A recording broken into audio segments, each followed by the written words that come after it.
had a very cool opportunity to speak with the frontman for an amazing Canadian band that's been with us for decades and is putting out new music, visiting us in just days' time. Now, unfortunately, during the phone call with Trevor Hurst, the sound was compromised a little, and we've tried to filter and clean up as much as possible, but bear with me. So I'm chatting with Trevor Hurst with Econoline Crush on the phone right now. You're going to be paying us a visit very soon, but to start off, can you tell me a little bit about where you're at right now? I mean, how's your day? How are you feeling about the tour that just got started at the beginning of the month? Very excited about this tour. We played in Vancouver. Rick Joanne full up and full and greasy and a really, really good show. So I do a bit of, I have an interesting life right now. I went back a number of years ago. I went back to school at the university and got a degree in science, a Bachelor of Science in Psychiatric Nursing. So I am currently working at Sioux Valley Dakota Nation, just outside of Brandon, Manitoba. And that's what I do when I'm not rocking the free wheels. Yeah, that's, very cool and a very interesting vocation coming from a place of wanting to take care of people. But it's very interesting sort of double life that you live, isn't it? Yeah, it is. But it's interesting because there's not a lot of, when it comes to psychiatric issues and stuff, I was very familiar with them because I was in the music business. Yeah, no doubt. A lot of personalities. Exactly. Yeah, no kidding. Yeah. Well, I mean, speaking of the music, new single just came out very, very recently. The new Gold Magic tour kicked off, like you said, at home in Vancouver earlier. What is touring like for the band or preparing for performances in 2025 when you're not dealing with your second life?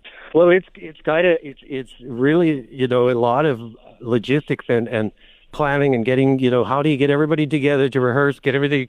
If I'm living in Manitoba, the band is, they got the drummers in Edmonton, two guys in Vancouver. And so it's a lot of a little bit more prep than back in the day. You physically fit for the rock because it's a pretty demand. That's what it's like now for us. It's a little bit more prep. I feel like that is something that people who aren't living the rock star life can still relate to. It takes a little bit of extra effort to get back to fighting weight sometimes as you get a little older as time goes on. Yeah, exactly. So the tour, the current tour, of course, sharing the name with this brand new single. I gave it a listen to love it. It's got an industrial, defiant vibe, and I was curious, what was the genesis for the song? I learned that there was a producer you had in mind you wanted to work with, Kane Churko. So tell us about that. Well, it's wild because his dad, okay, so his family is a musical family. Cole was a director. Kevin produces Ozzy, produced Five Finger Death Punch, and then Kane, Kevin's son, has been producing bands like Papa Roach and In This Moment, and he's very, very talented. And I'd been following him on social media, and I was like, man, I really want to work with this guy. The opportunity came up last year. And I jumped out, and we did 3 songs, so 2 of them we finished, and New Gold was one of them. Something about the song, it just felt really kind of naughty, or kind of had this defiant vibe to it. And the phrase New Gold Magic came to him. I thought, that's kind of silly, weird, but then I started thinking, no, that's like when you're feeling it, when you're in the top of your game, you're feeling pretty golden, you're feeling pretty special, and when you get it again, which is how we felt in the last year, fighting spirit that we had when we first started. So that's kind of the name, how it came with that title and that song. The band, Econoline Crush, has been one that's been forever evolving and changing. Do you feel like the song is a change of direction or more to what you said? Is it a return or a reinterpretation of some of the sounds from the established lore for the band? It is kind of cool because it is kind of a reinvention in a way, a different kind of approach. There's a lot more production than we normally use, I think, and so I really like it, and I think it's a cool evolution. Just learn more skills, become better songwriters. Yeah, it's very cool. I'm chatting with Trevor Hurst with Econoline Crush right now. We were so grateful to have you visit us earlier in the summer for Hello Summerfest, and I wanted to know, how was that visit, and was that the spark for booking a full concert set at Keyano Theatre later in the same year, or is this weekend's show, was that already in the works? I think it was a little bit in the works, but I don't know if it was completed yet. So I think it helped plan that show.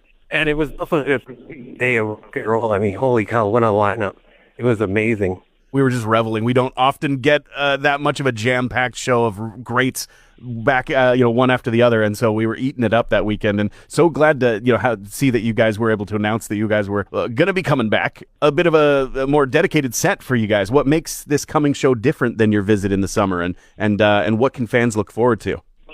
Dude, the first we're doing is acoustic, for break down some of the songs and just giving you a different look, and then we come back, take an intermission, and we come back, and the second set is a full tilt rock set.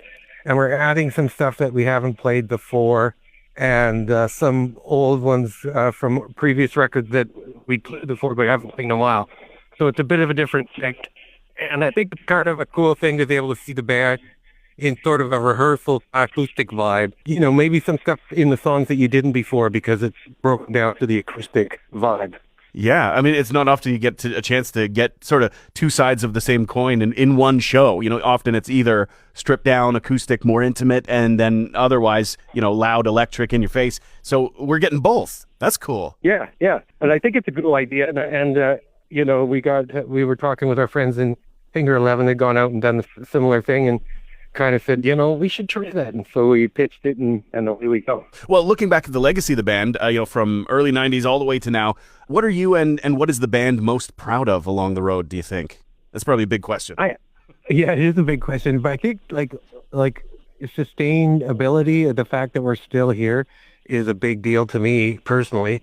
I remember we faced a lot of criticism for the style of music that we made using programming with rock frowned upon. They didn't like the key. It's great that our sound was sound that kind of was able to, hang on, to give us a chance to have a kind of legacy career.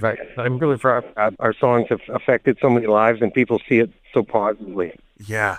We are, kind of a northern isolated community. We eat up the live music that comes to visit us that we do get. And I always see that there's an influence. When we get a live act coming to town, there's always sort of a ripple effect and an inspiration to younger and emerging musicians.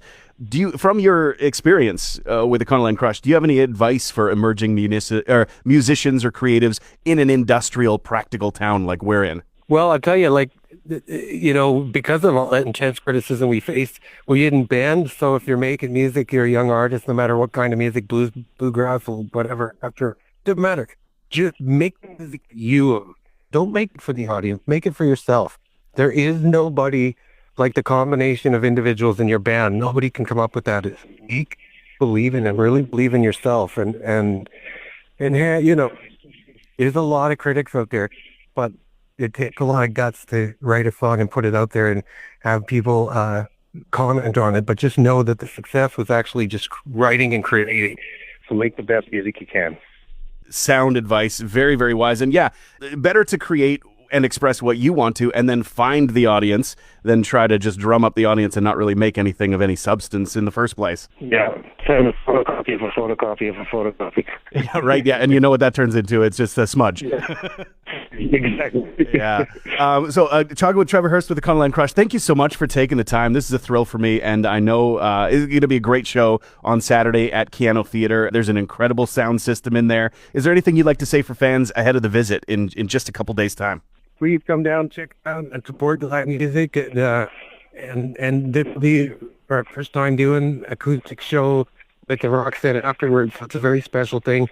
So, it's a unique opportunity to see the band kind of in its rawest like before, and then full tilt rocks, all the lights and bells and whistles. So cool. Yeah. And I mean, another treat too is that we're early on the list. We're number 2 on the tour. Yeah, so you get us where we're fresh before we're beaten down. Yeah, right. But where the road has taken its chunk. Yeah. Yeah, taking its toll. Yeah, exactly. Awesome. Well, for the very best for this show coming up, and a lively crowd for you. Thanks once again, and also for the rest of the tour, of course. Thank you so much, Steve.